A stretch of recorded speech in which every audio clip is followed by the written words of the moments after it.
Amarelo Saúde Mental apresenta Um Toque de Amarelo.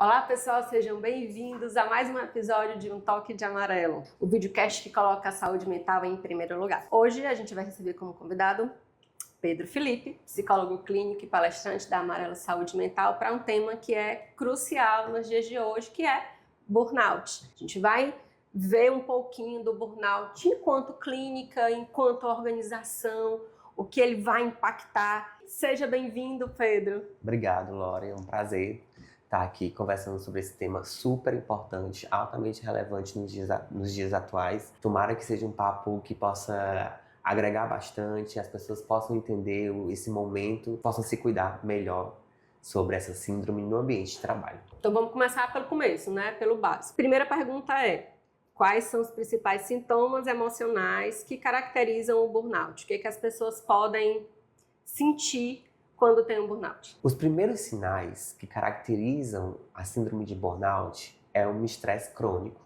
uma fadiga extrema e aquela ansiedade de ter que fazer determinada demanda, de ter que ver determinada pessoa, de ir para aquele ambiente e bater aquela ansiedade, aquele estresse, aquela tristeza também extrema, uma tristeza profunda. Esses são os sintomas iniciais que já pedem um alerta e que já podem ser o início de uma síndrome de burnout. Você sabe, Pedro, que eu já tive burnout. Há uns 10 anos atrás, eu passei por um período muito crítico. E você tá falando aí, acaba vindo, né? Na minha cabeça, todas as coisas que eu passei. E uma das coisas que me marcou bastante, que eu só vim me tocar depois, mas era assim, realmente a dor imensa quando eu pensava que eu tinha que ir para o ambiente de trabalho, né? E assim, crises de choro, de pânico, quando eu sabia que tinha uma reunião com alguém específico, que eu dizia: eu não quero ir, eu não consigo ir, eu não suporto mais. Isso foi muito claro para mim na época, mas eu ainda não entendia que eu estava com burnout. Muitas pessoas estão tomando conta do que é o burnout atualmente, mas no Brasil, um país onde tem maior índice de burnout, muitas pessoas vivem essa realidade sem perceber. Eu, por exemplo, sou uma dessas pessoas que tive também essas mesmas emoções, esse mesmo sentimento de tristeza, já fui chorando para o trabalho, mas achava que era uma tristeza que eu tinha que dar conta e eu tinha que passar, né? Porque eu precisava do trabalho. Então, todo esse sentimento, todas essas emoções é prejudicial à minha saúde e até ao meu desenvolvimento dentro da empresa. Então, uma coisa que eu acho que a gente tem que colocar, gente, é que Pedro é psicólogo, eu sou psicóloga, trabalho com saúde mental há mais de 20 anos, para não revelar a idade, né? Há mais de 20 anos. Mas, assim, uma coisa muito clara é que mesmo a gente que é psicólogo, às vezes, e que trabalha com isso, passa por isso sem se aperceber de que a gente está passando por isso. Você sabe que eu falo muito claramente sobre o que eu vivenciei, e eu só vim me tocar do burnout quando uma pessoa do meu local de trabalho, a dona Antônia, veio conversar comigo e foi o primeiro baque, né? Que ela veio conversar comigo e disse: Lorena, você não tá bem. Porque eu disse: Antônio, mas o que é que você tá percebendo? Ela começou a dizer tudo que ela estava percebendo em mim. Eu digo: caramba, como realmente eu tô diferente, né? Como essa irritabilidade que eu não tinha, uma sonolência sem fim que eu não tinha, dores o tempo inteiro que eu não tinha. Então, quantos sintomas que eu não tinha antes e que eu estava ali apresentando e que eu não me dava conta de que aquilo tudo era uma coisa só, entendeu? Para mim eram coisas separadas. Interessante você falar de tempo, porque eu sou psicólogo 2 anos, mas atuo na área de RH, de gestão de pessoas, há 10 anos. Então, quando eu estava estudando, quando eu estava ali aprimorando para esse momento, eu pude perceber e entender o que eu passei e o que muitas pessoas passam atualmente. O burnout afeta o ambiente de trabalho e é afetado por ele.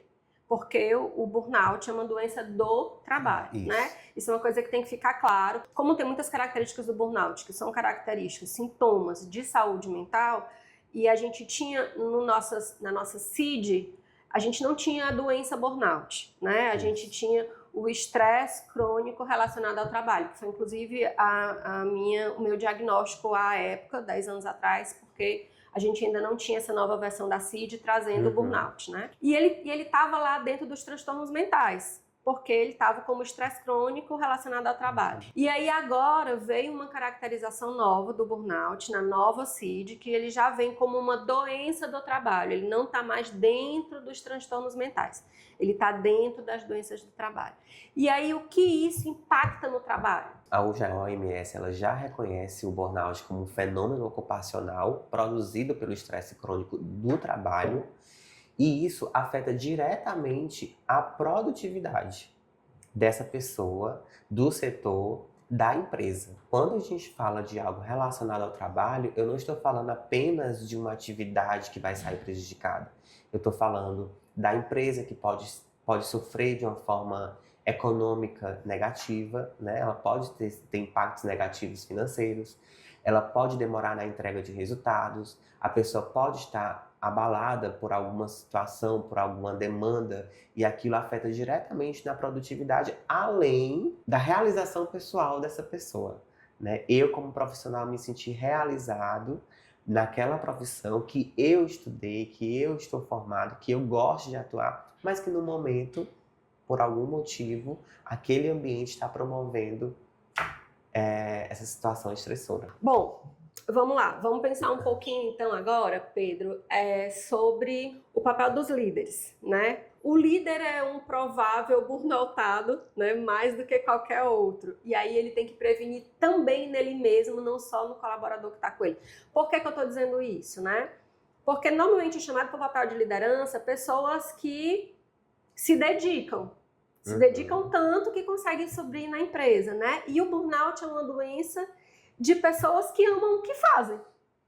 Para mim isso é muito claro. A gente às vezes está tão envolvido com o que a gente faz, tem tanto amor e dedicação por aquilo que a gente faz, que em alguns momentos que as empresas estão passando, elas não conseguem suprir a nossa necessidade, aí a gente acaba tendo aí batendo de frente, né? A falta, às vezes, de possibilidades de mudança, a falta de possibilidade de crescimento, ou às vezes a gente tentando fazer uma coisa e não conseguindo, porque a gente quer fazer. Então, o burnout acaba sendo uma doença de pessoas dedicadas, o que traz mais ainda isso que você colocou, que é a possibilidade da perda da empresa, né? A perda financeira da empresa. O afastamento pelo burnout é um afastamento longo, né? Às vezes a média que eu vi outro dia pelo INSS, a média de afastamento do burnout é de 180 a 190 dias de afastamento, né? Quando o colaborador volta. Porque muitas vezes o colaborador ele não consegue mais voltar para aquele mesmo ponto de trabalho, ele precisa ser deslocado, seja para outro ponto da empresa, ou ele pede demissão para ir para um outro caminho que para ele naquele momento seja mais saudável. Então, quando o burnout acontece com o colaborador, a empresa perde muito com isso, né? O colaborador perde na sua saúde mental, mas a empresa também perde, né? Então, quando a gente está falando do líder, a gente está falando de alguém que tem a possibilidade de ter o burnout, porque é alguém que sofre pressão por todos os lados. A gente sabe, eu fico brincando com o líder, coitado, ele está no meio do sanduíche, sendo apertado de todo lado, né? Pelo colaborador que está embaixo, a chefia que está em cima, né? Então, essas pessoas que estão nos cargos de liderança para cima são pessoas que têm uma possibilidade maior de ter o burnout. E aí, pensando neles, o que é prevenção? Tanto pensando no líder para se enxergar, como no líder enquanto alguém que vai olhar para quem está abaixo de si, para que ele não tenha, aquele colaborador dele não tenha o burnout, né? Como ele pode lidar com isso? Eu, como também profissional de recursos humanos, faz uns 2 anos que as tendências do ano anual é liderança. O desenvolvimento da liderança. Porque são a parte estratégica da empresa e das pessoas. O líder ele precisa entender que, além de fazer o que ele ama, ele está ali também com uma parte estratégica da empresa e do bem-estar de todos, né? Só que muitas vezes, como você bem disse, essa pessoa é pressionada de todos os lados. E aquele prazer de estar ali fazendo aquela atividade se perde. Então, o que fazer nesses momentos de caos, né? Um dia eu perdi a minha essência, eu perdi o meu amor por tudo que eu fazia. Por quê? Porque simplesmente ela se perdeu na cobrança excessiva. tanto da diretoria, da alta gestão, como de si mesmo. Onde é que eu fui parar no meio de tanta cobrança, de tanta demanda, de equipes, de relatórios, e eu esqueci de mim, de como eu vim parar aqui nessa empresa, de como eu vim parar aqui nessa atividade. Então, quando eu penso no que essa pessoa pode fazer, estabelecer limites saudáveis dentro do trabalho, saber dizer não quando necessário e de forma educada, respeitosa, ter uma autorregulação emocional e também ter uma comunicação clara e assertiva. É muito importante ter uma comunicação com a sua equipe, entender o caminho que estamos seguindo, vamos juntos, vocês podem contar comigo, eu conto com vocês, fazer daquilo de fato, estamos no mesmo barco, né? Vamos remando para uma direção, então vamos juntos, né? E não ele sozinho, então, ou a equipe. E também sempre ter alguém para se desenvolver. Não é só ter ele somente ali. É ter ele, um co-líder, um padrinho, alguém que possa ajudar ele nas demandas do dia a dia. Você está falando muito, então, de segurança psicológica como uma forma de auxiliar nesse processo da prevenção ao burnout, não é isso? Isso. Vamos pensar, então, sobre cultura organizacional, né? Porque a segurança psicológica, ela mexe diretamente com a cultura organizacional, né? E essa cultura, ela pode reduzir o índice de burnout quando ela tem uma cultura mais colaborativa. Fala um pouco sobre isso, vamos aqui refletir um pouco sobre como essa cultura, uma cultura pode ajudar uma empresa a reduzir os índices de burnout. Ter a cultura clara e trabalhada dentro da empresa é outro ponto muito importante nas empresas atuais, né? Atualmente, muitas empresas têm trabalhado essa questão da cultura. Porque se eu, como colaborador, não estou alinhado à cultura da empresa, ou eu me estresso, ou eu peço demissão, ou eu vou ser um fator de uma dor de cabeça ali para a equipe, para o líder, para tudo. Então é muito importante que a empresa tenha isso muito bem definido, claro para a equipe e trabalhe isso diariamente. Como é que eu posso cobrar algo de uma pessoa se lá na minha cultura é outra coisa? Então eu preciso atuar, praticar exatamente líderes, alta gestão, liderança. Todo mundo precisa ter isso muito bem guardado na ponta da língua, né? Para poder praticar isso no dia a dia. Então, a prática da cultura fortalece os laços, fortalece o bem-estar, porque a empresa tem uma cultura bem estruturada. Se chega no teu consultório alguém com um burnout, o que é que tu consegue enxergar que é a queixa? Né? Porque às vezes a pessoa nem sabe que aquilo é burnout, né? O que é que costuma chegar na clínica? Pra gente falar um pouquinho só de como é essa clínica do burnout, né? As pessoas chegam com uma fadiga extrema, estressados de uma forma assim que não conseguem ouvir a voz do colega e até problemas de saúde, como insônia, uma insônia crônica ou transtorno de ansiedade mesmo. Má alimentação, insônia, não consigo fazer nada, vou porque tenho que ir.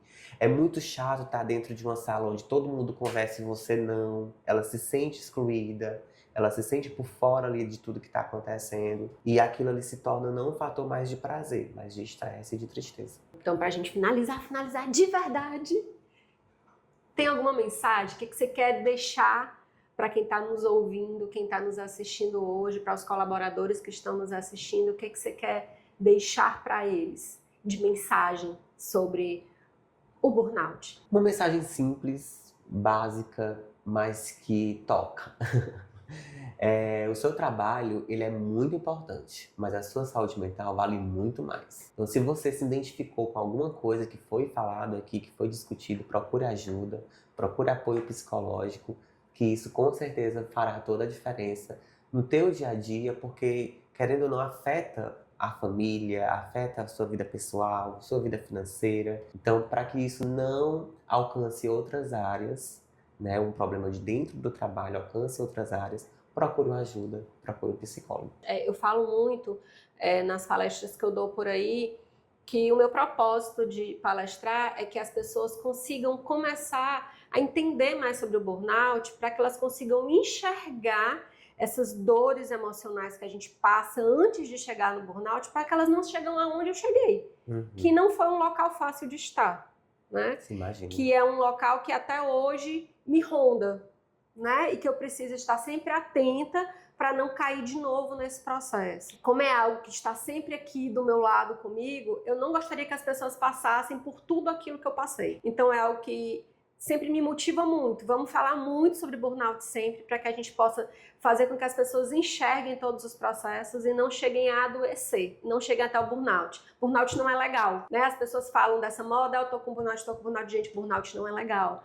É uma dor longa, é uma dor crônica, é uma dor difícil. E que esse tema não fique restrito, né? Mas que possa realmente ser espalhado, porque as pessoas precisam entender que isso existe e que é uma causa séria e que atualmente está super em alta. O Brasil é o país mais ansioso, né? O Brasil é o país onde tem mais afastamentos de burnout. A ISMA fala, né, que é o Instituto de Pesquisas de Estresse, que a gente já é o segundo país de mais causas de burnout no mundo. Então, além da gente ser o país mais ansioso do mundo, a gente ainda é o segundo em burnout. É muita coisa, é muita coisa. Então, que a gente tenha deixado essa sementinha e até o próximo Um Toque de Amarelo. Até logo, pessoal.